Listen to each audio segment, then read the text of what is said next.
निर्मल शिक्षक प्रशिक्षण महाविद्यालय हिंडौन सिटी की ऑनलाइन क्लासेज में आपका स्वागत है। Third year fourth year integrated BSc BEd के स्टूडेंट जनरल साइंस विषय के अंतर्गत आज हम आपको पढ़ाने जा रहे हैं हिस्ट्री ऑफ जनरल साइंस, यानी जनरल साइंस का क्रमिक विकास, कैसे विकास हुआ, प्राचीन काल से लेकर आज तक विज्ञान ने, जनरल साइंस सामान्य विज्ञान को विज्ञान की ही कैटेगरी में लें तो उसमें सभी विज्ञान सम्मिलित माने जाते हैं। तो सामान्य विज्ञान के अंतर्गत यानी विज्ञान के अंतर्गत हम इसके प्राचीन काल को लेकर चलें तो बहुत पुराना इतिहास है विज्ञान का। पहले समय इस तरह का था जहां इतना डेवलप नहीं था विज्ञान।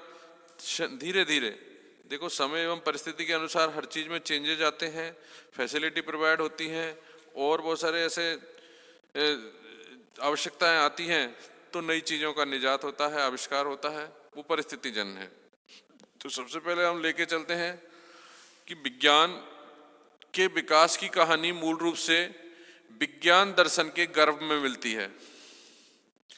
गर्भ से तात्पर्य है कि उसके भीतर जाके डीपली अपन जानकारी करेंगे तो उसमें मिलेगी। तो ब्रह्मांड ऑल ओवर विश्व, उसको ब्रह्मांड यानी विश्व से भी ऊपर जो सारी दुनिया है उस संसार का नाम ब्रह्मांड है। और उसकी घटनाओं के संबंध में क्या, क्यों और कैसे आदि प्रश्नों पर चिंतन तो दर्शन ने प्रारंभ किया, दर्शन शास्त्र ने। लेकिन आज क्या का उत्तर विज्ञान ही देता है, लेकिन दर्शन वहीं तक सीमित रह गया, केवल सिद्धांत बनाकर ही, प्रैक्टिकल नहीं किया उसने। दर्शन से विज्ञान के उद्विकास की प्रक्रिया को विभिन्न कालखंडों में विभाजित किया है, जो इस प्रकार है। दर्शन ने स्टार्ट तो कर दिया हमें, दर्शन एक तरह से अध्यात्म का एक पार्ट था और इसके अंतर्गत आध्यात्मिक अनुशासन इसमें ज्यादा महत्वपूर्ण था उत्तर दर्शन में।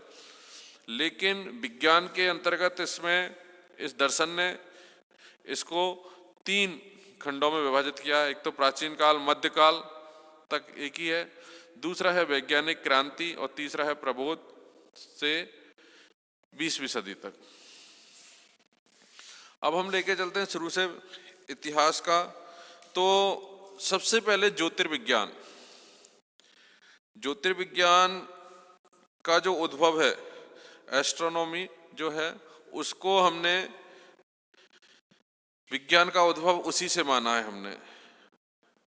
जो ज्योतिर्विज्ञान है, मिस्र और मेसोपोटामिया की जो सभ्यता है उससे ज्योतिर्विज्ञान ने ईसा से लगभग 2000 ईसा पूर्व में, सबसे पहले तो हमने ये जो साल है, वर्ष कितने दिनों का है, 365 दिन का, और महीना 30 दिनों का, और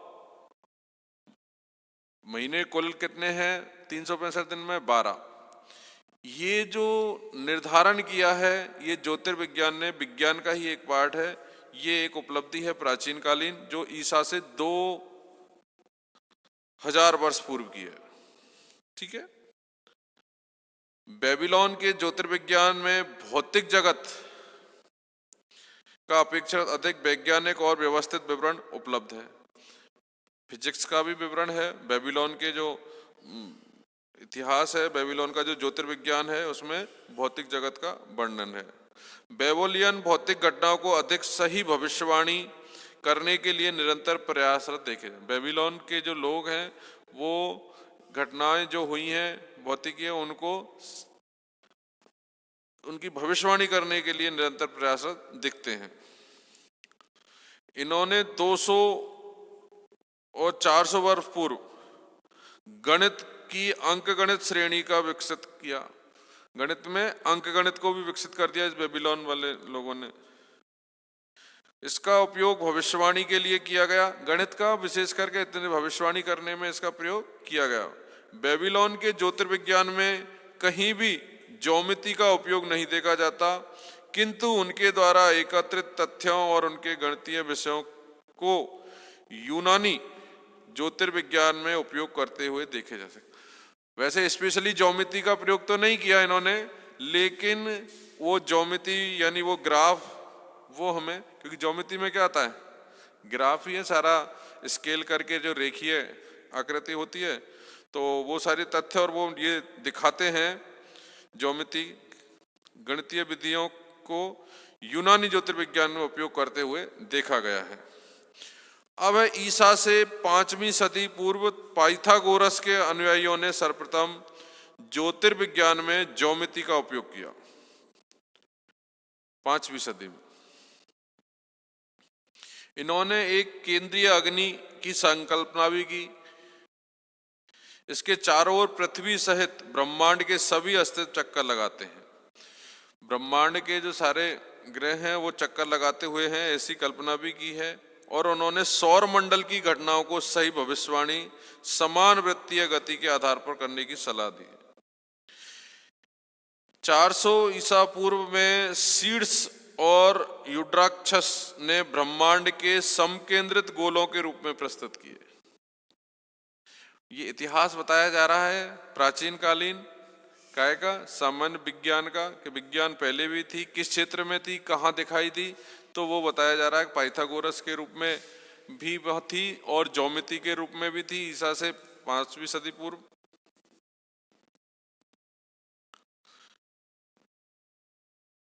नक्षत्रीय और आकाशीय गतियों के लिए उत्तरदायी समझी गई। अरस्तु की सृष्टि व्यवस्था में पृथ्वी के चारों ओर 55 गोलों की संकल्पना भी की गई। पृथ्वी को स्थिर और इनका केंद्रक माना गया, सेंटर माना गया, स्थिर माना गया पृथ्वी को। और यह सिद्धांत ग्रह नक्षत्रों की न्यूनाधिक चमक और पृथ्वी से उनकी दूरियों से संबंधित प्रश्नों के उत्तर देने में असफल रहा। 400 वर्ष पूर्व ईसा के इन प्रश्नों का उत्तर इस सिद्धांत के निरूपण से दिए गए। और शुक्र और बुध जैसे ग्रह सूर्य के चारों ओर घूमते हैं। जब तक एरिस्टाटस ने सौर केंद्रित सिद्धांत का निरूपण किया, जो कि 16वीं सदी में कोपरनिकस के द्वारा प्रतिपादित सिद्धांत के समान। यानी ये सारी उपलब्धियां, ये सारी रिसर्च, ये सारे शोध होते रहे हैं प्राचीन काल में। ईसा से 130 वर्ष पूर्व हिप्पार्कस ने सैद्धांतिक और प्रेक्षणीय ज्योतिर्विज्ञान में कई योगदान किए। इसमें उसका चक्रियोन्मुख विलंबन व्यवस्था प्रमुख है। चक्रियोन्मुख विलंबन व्यवस्था है। प्राचीन यूनान में कई प्रकार के भौतिक सिद्धांतों का उद्भव हुआ।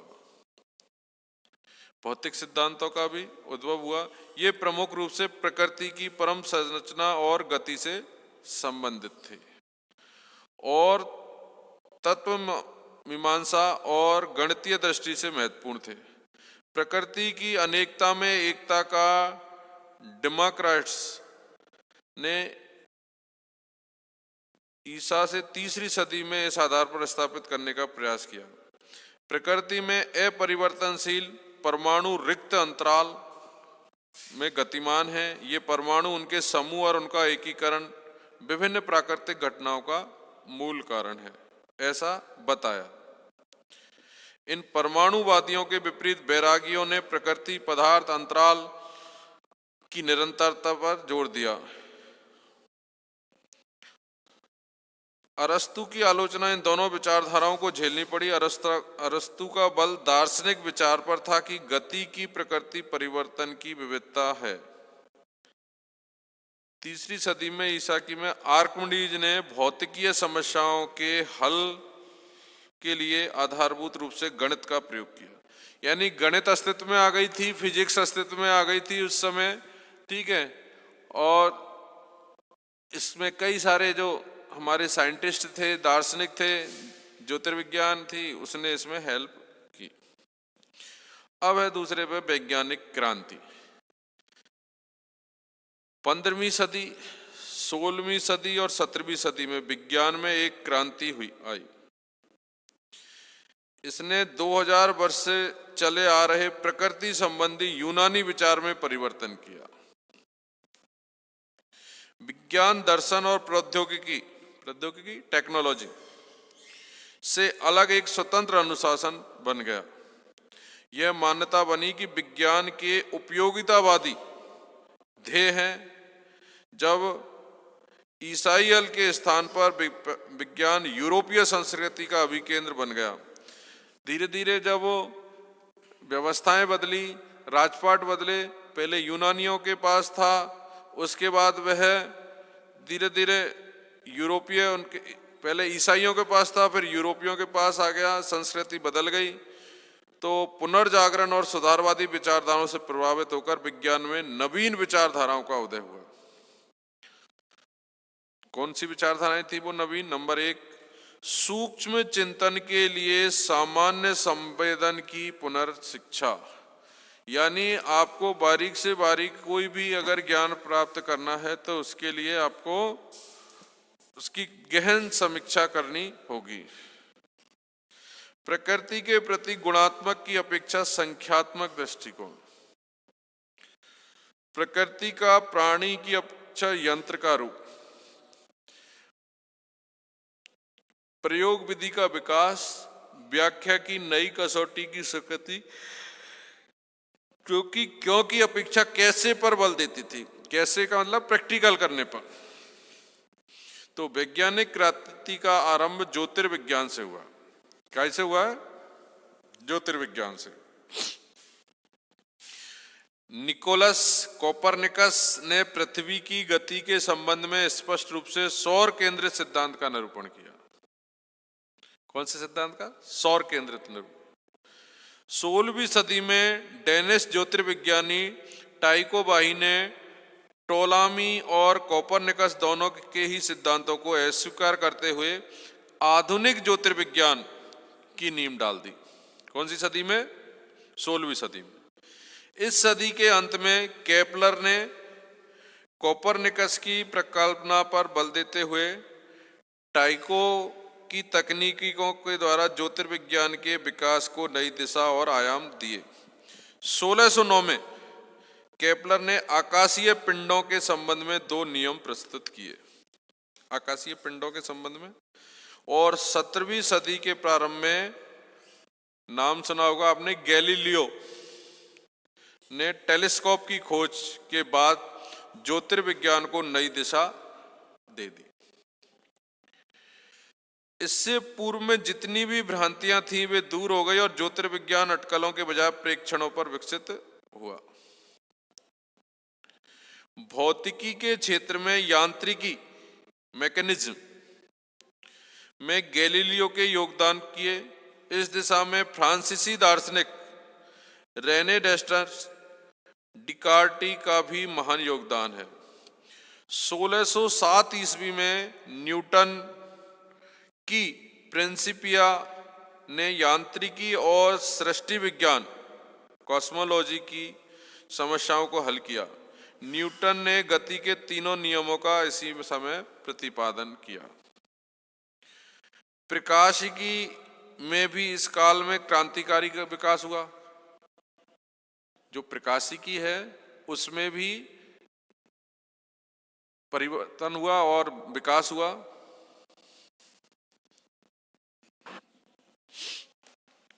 इसके साथ ही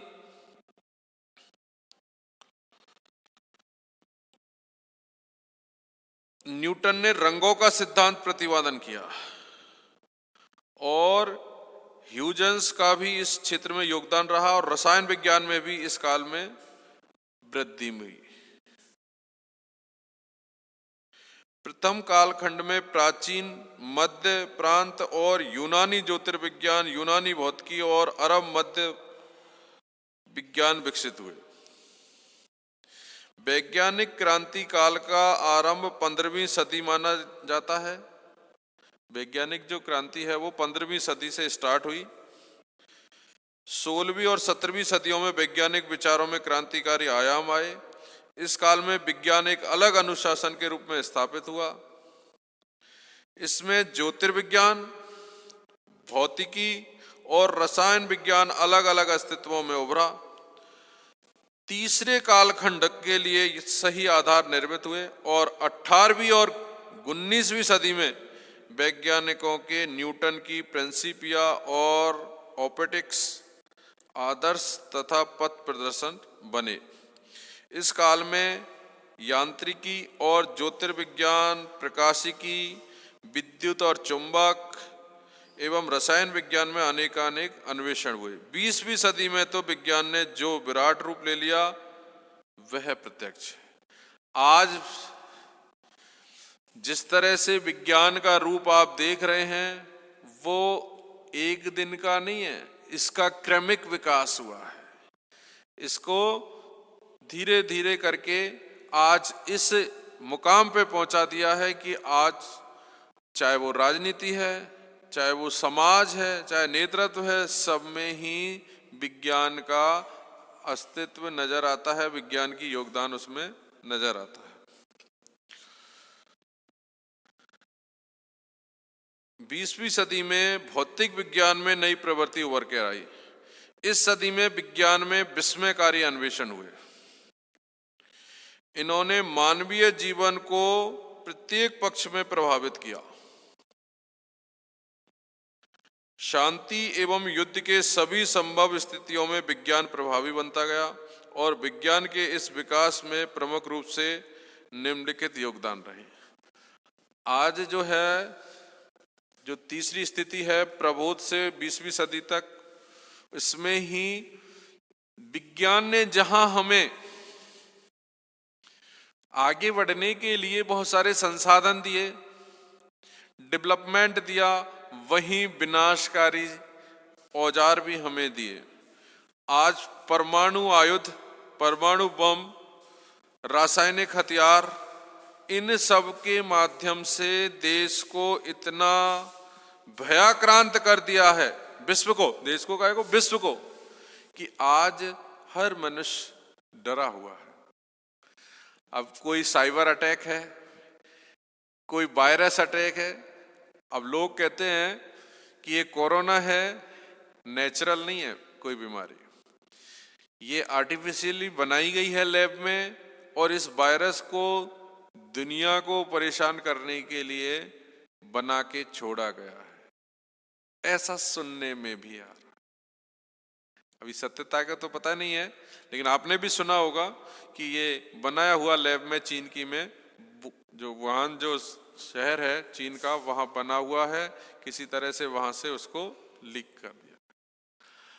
अब ये जो विज्ञान का जहां हम एक और इतिहास जान रहे हैं, उसकी इंपॉर्टेंस बता रहे हैं, उसका महत्व दुनिया में क्या है, वो हमारे जीवन की हर पहलू में विज्ञान समाहित है। आज मानते हैं हम, विज्ञान ने देश के विकास में अमूल्य योगदान दिया है। अरे इससे ज्यादा क्या लोगे आप? समय को बांध दिया, दूरी को बांध दिया। मोबाइल, हजारों किलोमीटर दूर आदमी बैठा, फोन से 2 मिनट में बात हो रही है, सारा सामान इधर से उधर जा रहा है, कन्वेंस आ गई। यात्रा भी करनी है तो हर तरह के संसाधन है आपके पास, प्लेन से जाओ आप, ट्रेन से जाओ आप, जैसी आपके पास सुविधा है। इसके अलावा भी बहुत सारे ऐसे हमारे पास अत्याधुनिक जो उपकरण हैं जिनसे हम अपने दैनिक जीवन में बहुत कुछ पॉजिटिविटी के लिए आ गए। आज सारी चीजें ऑनलाइन शॉपिंग हो गई। पहले लोग तरसते थे कौन चीज कहाँ मिलेगी, पहले लोग सिटी में जाने से डरते थे कैसे खो जाएंगे, डरते थे कि नहीं डरते थे? आज क्या हो रहा है? आज कोई नहीं डर रहा। कारण डर किसने निकाला है? गूगल मैप ने।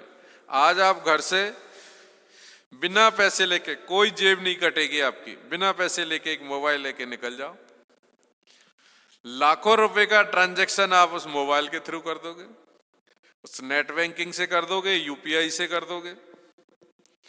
इसके अलावा रास्ता नहीं जान रहे हो, गूगल मैप पे ऑटोमेटिक आपको रास्ते सारे बताते चले जाएंगे, सड़क पर आपके साथ साथ चलेगा गूगल भाई। ये जहां जितनी उपलब्धियां हैं विज्ञान की, ये मैं छोटे से स्टार्ट कर रहा हूं कि लाइफ स्टाइल कैसे बदल गई मनुष्य की। आज कहीं भी भ्रमण करो, ऑल इंडिया, विश्व में, आपको किसी से पूछने की, डरने की आवश्यकता ही नहीं। सिर्फ आपके पास नेट प्लान है, आप डालें, आपको सब कुछ आपके साथ साथ हो रहा है। कोई भी जानकारी अपडेट करनी है, अपने आप को कहीं यह बताना है कि आप हैं कहाँ, ऑनलाइन आप कहीं अपने आप को शो कर रहे हैं, तो वो भी आपके लिए यह संभव है कि आप वीडियो कॉलिंग के माध्यम से कहीं भी आप अपने आप के विचारों को शेयर कर सकते हैं। आज कोरोना काल में चाहे आपकी और हमारी ये ऑनलाइन क्लासेज हो, चाहे वीडियो कॉन्फ्रेंसिंग से प्रधानमंत्री का या बड़े मंत्रियों की कॉन्फ्रेंस हो, काम सब चल रहे हैं। दूर दराज में बैठकर भी इंसान सारी चीजों को विजिट कर रहा है और वहां के जो भी आउटपुट्स हैं उनको जान रहा है और उसके अनुसार उसको जो भी ज्ञान देना है, ऑर्डर देना है, वो सारी चीजें पास ऑन हो रही हैं। कहने का तात्पर्य विज्ञान हमारे लिए इतना कारगर साबित हो रहा है कि हम आज अपने आप को इस विज्ञान की उपलब्धियों से, जहां हम इतने सेटिस्फाई हैं, और सेटिस्फाई इसलिए हैं भाई आज अगर हम इनको नहीं अपनाते हैं, इसकी पॉजिटिव वे में जहां हम लेते हैं कि विज्ञान की जितनी अधिक हमारे पास विज्ञान की देन है, कुछ उसकी हानियां भी है।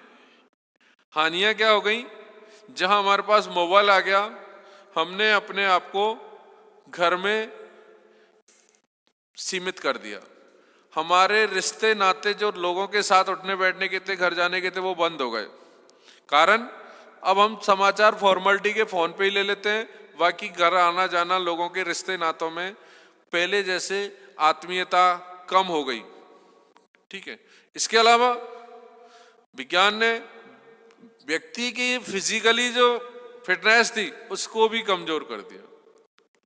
अब जहां एक और संसाधन बढ़ गए, आज जिम आ गई, मोस्टली लोग जो एक्टिव हैं, जो पूरी तरह से विज्ञान को और समझ रहे हैं, अपनी खुद के लिए ये मान रहे हैं कि मशीनरी बॉडी की जो है वो ऐसे नहीं चलेगी, उसके लिए टाइम देना पड़ेगा, तो वो तो एक्टिव है।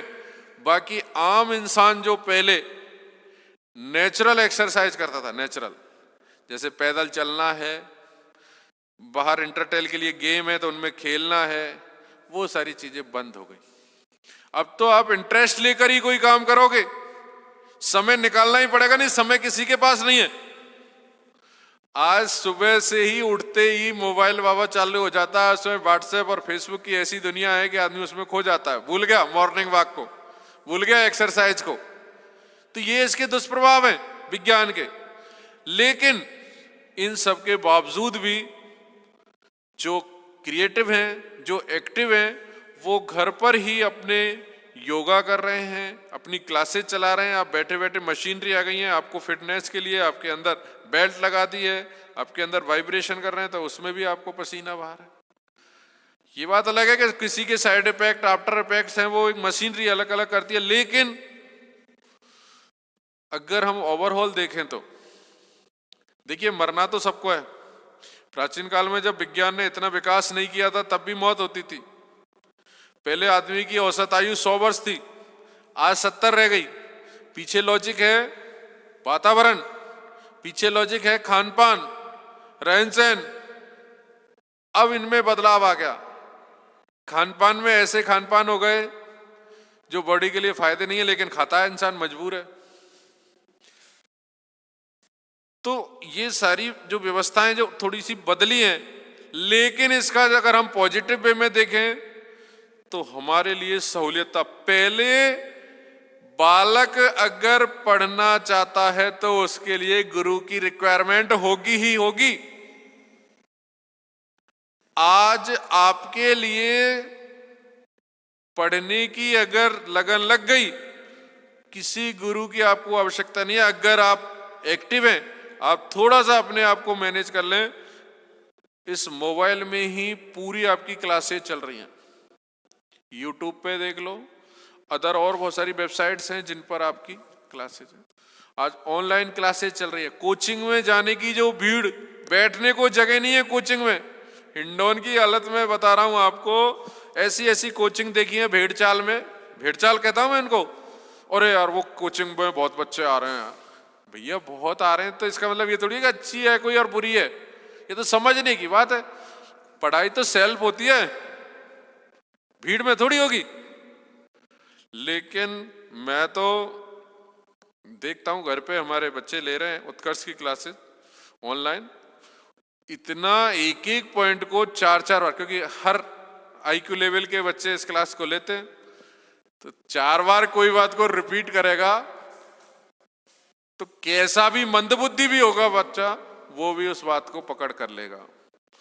और जीके का कोई भी प्रश्न होगा उसका बैक हिस्ट्री उसकी बताएंगे, कहां से रिलेटेड है, कैसे इसको स्थापित है, ऐसा नहीं कि रटाने वाली बात, उसका पूरा बैकग्राउंड दिखा रहे हैं।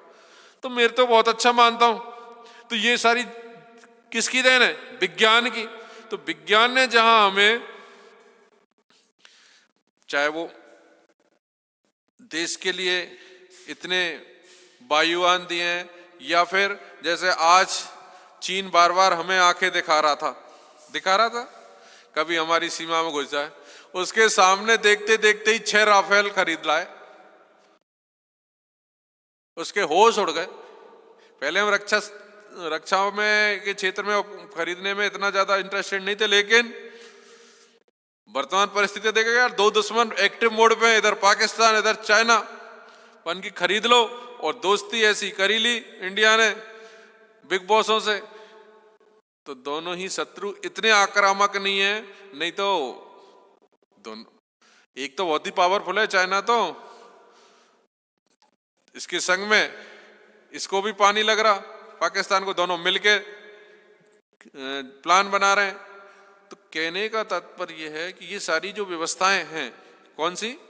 विज्ञान की। तो विज्ञान की जो 20वीं सदी के बाद का जो मैटर है आज भी, तो जर्मनी में विलियम रॉन्जेटन द्वारा एक्स किरणों की खोज की गई। फ्रांस में विक्युरल ने रेडियो एक्टिविटी की खोज की। सन 1897 ईस्वी में जे थॉमसन ने इंग्लैंड के कैथोड किरण की प्रकृति का अध्ययन किया। और 1990 में मैक्स प्लैंक द्वारा प्रस्तुत खंडित ऊर्जा स्तर का विकास, और भौतिकी में क्वांटम सिद्धांत का प्रवेश हुआ।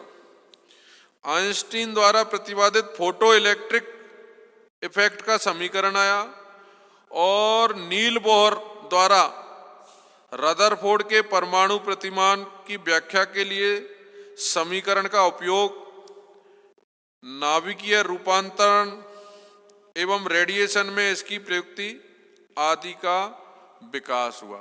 तो विज्ञान ने हमें लगातार इतनी इसकी देन है, इतिहास बताया है, क्रमिक इतिहास है, प्राचीन काल से लेकर ज्योतिर्विज्ञान से लेकर, और आज तक विज्ञान हमारे लिए बहुत लाभदायक सिद्ध हो रही है। आज इसके जहां थोड़े बहुत दुष्परिणाम हैं, लेकिन इसके सबसे बेहतर परिणाम यही है कि विज्ञान को जानकर, विज्ञान को अपनाकर, विज्ञान को दैनिक जीवन में यूज करके, चाहे खाने बनाने का लिए गैस का चूल्हा है, चाहे नहाने के लिए गीजर है, चाहे गर्म करने के लिए कोई और संसाधन है, ये सब चीज व्यवस्थित हैं विज्ञान से। आज चाहे मोबाइल है, कंप्यूटर है, डिजिटल इंडिया चल रहा है, ये है सारी चीजें, साइबर जो है, हर चीज की नॉलेज है ऑनलाइन, वो सब चीज आपको उपलब्धता है, ये विज्ञान की ही देन है। तो ये विज्ञान का क्रमिक विकास आपको देखने को मिला। धन्यवाद।